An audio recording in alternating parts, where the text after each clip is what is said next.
Hello to all my friends in Poland, to the wonderful leadership of this movement there. I'm grateful for your commitment, for your courage, and for your persistence. This is a global problem that is being pushed by a global medical cartel and global pharmaceutical companies and regulatory agencies, and our response must be global as well. And we need to now create institutions that are enduring, that are persistent, that are powerful, and that are strong enough to counter the unleashed power of this medical tyranny. I want to talk to you a little bit about the background of how we ended up with this vaccine enterprise in the United States that has essentially driven the same kind of process all across the world, and now ends up with the coup de grace of the COVID enterprise. When I was a little boy, I only had 3 vaccines, and I was fully compliant. My children today in the United States require 72 vaccines from 72 doses of 16 different vaccines in order to be able to get their constitutional right to an education. And the big change in our country occurred in 1989, and I'm going to come back to that in a second. I was born in 1954. By the mid-70s and 80s, we began to add new vaccines to the schedule. Around 1979, the government added the diphtheria, tetanus, and pertussis vaccine. And that vaccine turned out to be very reactogenic, meaning that it caused injuries and deaths, serious neurological injuries and deaths in about 1 out of every 300 children that received it. That vaccine is now banned in the United States. It is not used in Europe. But Bill Gates and the World Health Organization give that vaccine to 161 million African children every year. And prior to 2017, nobody had ever looked to see whether that vaccine, Bill Gates brags that vaccine saves millions of lives. Nobody had actually done the science on it to see whether that was in fact accurate. And in 2017, the Danish government decided that it was going to actually go and do the science. And they put in a lot of money, and they brought together some of the best African vaccine scientists in the world, including Morgensen and Peter Aabe. And they did a study in Guinea-Bissau where they looked at 30 years of medical records. And what they found at the end of that study is that vaccinated girls who had received the diphtheria, tetanus, and pertussis vaccine, the DTP vaccine, were dying at 10 times the rate of unvaccinated children. And they concluded that the vaccine was killing more children than diphtheria, tetanus, and pertussis combined. And the problem is now, nobody had seen those signals for 30 years. Everybody just assumed the vaccine was doing what it was supposed to be doing.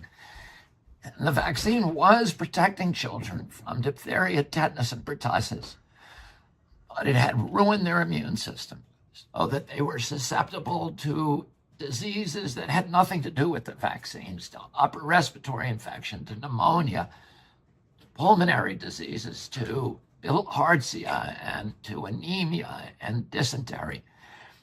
And the girls were dying of those diseases at a much, much higher rate if they were vaccinated than if they were not unvaccinated, 10 times the rate.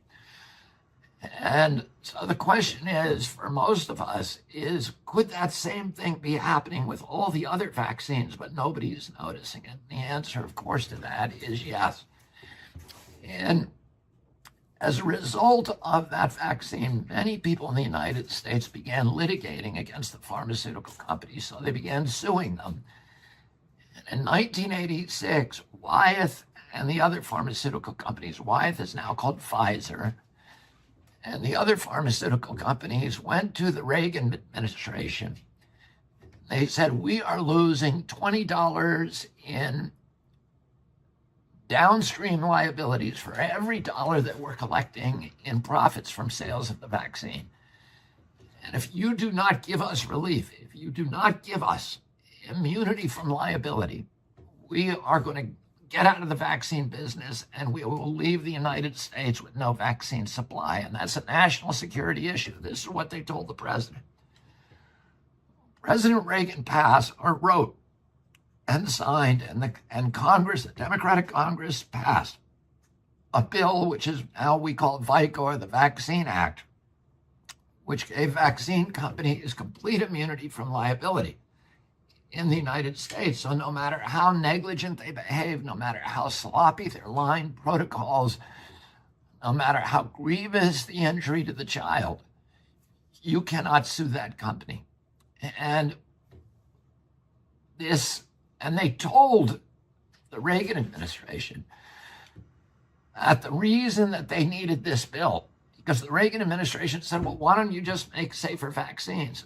They told the Reagan administration that vaccines were unavoidably unsafe. And that rule, that word, that phrase is in the statute. It's in VICA. And VICA says because vaccines are unavoidably unsafe, we need to give them immunity from liability. So that happened in 1986, and immediately the vaccine industry, the big pharmaceutical companies, looked around, and nobody had been making money on vaccines prior to that. But afterwards, they said, holy cow, now we have a product where the biggest cost to every other medical product is gone, which is the cost of paying off the downstream injuries, the injuries that occur from that product once it's in the market. And so vaccines suddenly became enormously profitable. Vaccines have another exemption that not too many people know about, which is that they are exempt also, not only from paying damages, they're also exempt from testing, from safety testing. It's the only medical product that does not need to be safety tested.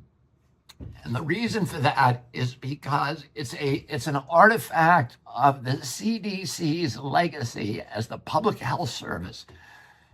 The public health service was the original name for CDC. And the public health service was a quasi-military agency, which is why people from CDC still wear uniforms and they have military ranks like Surgeon General. One of the other artifacts, the original vaccine program was conceived as a national security defense against biological attacks on our country. The Public Health Service wanted to make sure that if the United States was attacked by the Russians with anthrax or some other biological agent, that they could quickly formulate a vaccine and deploy it to 300 million Americans with no regulatory impediments. And they said, if we call it a medicine, we're going to have to safety test it. And that takes 5 years because you have to do randomized double-blind placebo testing. And you have to look for injuries for long periods of time because medicines, oftentimes, the injuries and illnesses that are caused by medicines have long diagnostic horizons or long incubation periods, and you don't see them for a long time. You have to do long 5-year studies, and they didn't want to do that. So they said, we'll call it instead a biologic. And we will make biologics exempt from safety testing.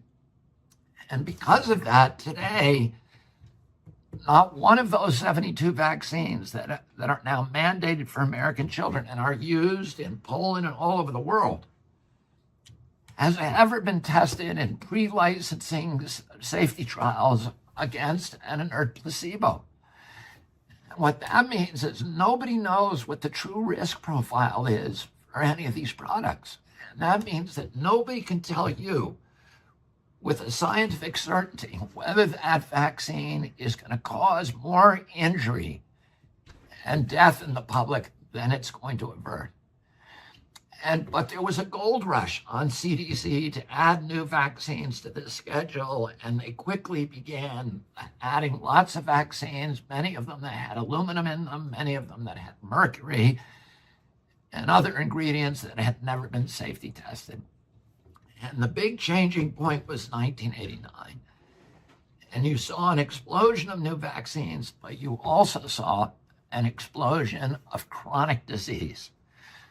Chronic disease, by chronic disease, I mean really three categories of disease, beginning with SIDS, which is sudden infant death syndrome, which we didn't see before vaccination. It didn't even have a name. In the mid-'80s, they had to add it to the PDR and to the mortality and morbidity data from CDC, and they had to give it a name. They called it sudden infant death syndrome or crib death. But people before that, before vaccines, nobody had heard of a little baby who simply was perfectly healthy and died in the crib. That was the first signal that they saw. Then they started seeing other signals, and they're from three principal categories of diseases. The first is neurodevelopmental disorders. So this would be ADD, ADHD, speech delay, language delay, tics, sleep disorders, Tourette syndrome, narcolepsy, Guillain-Barré syndrome, and ASD, and autism. The autism rates in our country, which has the most aggressive vaccine schedule, went from 1 in every 10,000 children in my generation to 1 in every 34 children in my children's generation. And Congress said to EPA, the Environmental Protection Agency, tell us what year that the changeover happened when autism exploded. And EPA came back after doing a study and said 1989. Well, that's the same year that the vaccine schedule exploded. So we saw all the neurodevelopmental disorders. We also saw an explosion of allergic diseases. And we know allergic diseases are caused by vaccines, and particularly by the aluminum in vaccines. Prior to 1989, it was almost impossible to find somebody who had a peanut allergy or a food allergy. And I had 11 brothers and sisters. I had 70 first cousins, and none of them have food allergies. But my children, I have 7 children, they all have allergies. And you see them now, allergies are ubiquitous, and particularly the food allergies or peanut allergies are ubiquitous. And it's not a surprise because they put the aluminum into vaccines as an adjuvant to heighten the immune response of the vaccine. So that your body, they put something very, very toxic, which is called an adjuvant, to get your body to give an exaggerated immune response to the vaccine adjuvant. In other words, to provoke an allergic response to that adjuvant. But the problem is that the aluminum will provoke an allergic response to anything that's in the ambient environment at that time. So if there's a peanut oil excipient in the vaccine, you now could have a lifetime allergy to peanuts. If there is a Timothy weed outbreak in the air, because you get the vaccine in the springtime, you now could have a lifetime allergy to Timothy weeds. And that's why vaccinated children have 30 times the rate of allergic rhinitis as unvaccinated children. And the last category, of course, is autoimmune diseases, which, of course, it's predictable that a vaccine which is intended to permanently alter your immune system to make it hyperactive against the antigen will also make it hyperactive against other things, including your own body. And that's what autoimmune disease is. And we saw an explosion in juvenile diabetes, rheumatoid arthritis, Graves' disease, Crohn's disease, IBS, all these gastrointestinal issues, and all these other immune issues that are now ubiquitous. So in 1986, the year that the Vaccine Act was passed, 12% of American children have chronic disease. By 2006, 54% of children. And instead of making children healthier, the vaccine schedule had given us the sickest generation in the history of our country. And all of the illnesses that are part of childhood, where they're chicken pox and mumps and measles and rubella, all of those diseases are self-limiting. In other words, they leave on their own after about a week or 10 days. They are generally mild rashes, and they are all treatable. But all of the chronic diseases that are caused by vaccines, they're lifetime diseases, and none of them are curable. And if you look, there are now about 400 illnesses that have become epidemic since 1989, since we passed the vaccine schedule. And every one of those illnesses is listed on the manufacturer's inserts for those 72 vaccines as a side effect of vaccination. So that brings us today to the COVID vaccines. And by the way, the vaccine industry, when I was a little boy, was worth about $100 million. Today, it's worth $60 billion.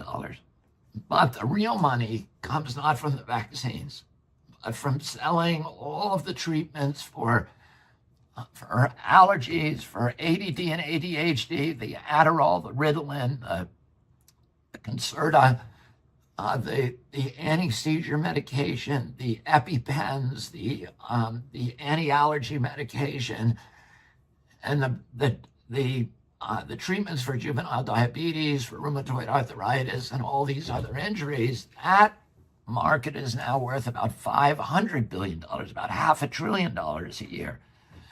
So these companies are not only making money on the vaccines, but they're making the big cash on the injuries that are caused by these vaccines. And that's why we really need to be careful when it comes to the COVID vaccine. We have to understand we've given these companies immunity from liability. They have zero incentive to make these vaccines safe. Not only that, but the government and our taxpayers are paying for the vaccines to make. So the companies themselves have no skin in the game. They're not even putting investment in many cases in these. We're putting the investment. We take all the downside risk. They take all the upside benefit. And if their vaccine kills a lot of people or if it causes permanent damage, what do they care? They're going to make their money anyway. And they don't have to take any risk in bringing that product to market. Well, they have no incentive to make these vaccines safe. And let's remember, these companies are not nice people. These companies are every one of the 4 companies that makes all 72 of Americans' vaccine, Merck, Sanofi, Pfizer, and GlaxoSmithKline, they are all serial criminals, felons. In the last 10 years, those 4 companies have paid $35 billion in the United States for criminal penalties and civil damages for lying to regulators, for defrauding, falsifying science, for defrauding the public and physicians, for blackmailing and bribing physicians, and for doing all kinds of other criminal activity. They keep doing it again and again and again. It's part of their business model. These are the companies that gave us the opioid epidemic in our country, which is now killing 56 million American children every year. And they knew it was going to do that. They did it anyway. They have made all of this money, in fact, killing people. Vioxx, which was Merck's blockbuster drug in 2006, ended up killing between 120,000 and 500,000 Americans from heart attacks. It was a drug that Merck marketed as a headache drug, knowing it was going to kill people from heart attacks. They knew that from the clinical trial, but they didn't tell anybody. Most of the people who took that drug and died would have, if they knew that there was a chance, a risk that they were going to get a heart attack, they probably would have taken an aspirin instead for their headache. But Merck didn't give them the opportunity to make that choice. Merck made them take it anyway by lying to them. It didn't give them informed consent. And that's what's going to happen with these COVID vaccines. They say they're not going to mandate them, but they are going to mandate them. They may not have a hard mandate that says we're going to kick down your door and come in and give it to you whether you like it or not. They're going to have all the soft mandates they need. And by that, I mean you're not going to be able to get on an airplane. You're not going to be able to go to a ball game. You're not going to be able to go to a bar. You're not going to be able to get your child educated unless you comply, unless you obey. And the companies have zero liability, and the regulators are not doing what they're supposed to do to assure the safety of these products. And what they're also doing, they're derailing the products that actually cure COVID, like ivermectin, which we know virtually 100% of people, if they take it prophylactically or if they take it in the onset of the disease, are going to be cured and never going to experience and never going to transmit the disease. The regulatory agencies don't want you to know about that because they are in league with the pharmaceutical companies, and they want to put us in a single funnel that will lead us directly toward vaccination. And if you've ever been to it, I know there's a lot of slaughterhouses in Poland, and you make the best kielbasa in the world. But if you see, a lot of that is local, but if you see an American slaughterhouse, they have a big corral where all the cows are, and they direct those cows down what they call a chute. And the chute gets narrower and narrower until they end up in the slaughterhouse. And that's what they're doing to us with the vaccines. They are going to direct us. They're going to make the exit smaller and smaller and smaller until all of us have to go in there. And what I'd say to you is we cannot afford to be cattle. We cannot afford to be sheep. We need to do critical thinking, and we need to stand up. We need to do democracy. And part of democracy, part of being a good citizen in a democracy, is saying no to your government when it's wrong and standing up and talking about it even when there's a price to pay. And to all my friends in Poland and to all my friends in Europe, I urge you, let's stand shoulder to shoulder, and I will be with you there on the barricades. And we need to keep our boots on and go down with our boots on if we have to, because we don't want to get into that line in the slaughterhouse and die like sheep. Let's stand up and fight. Thank you.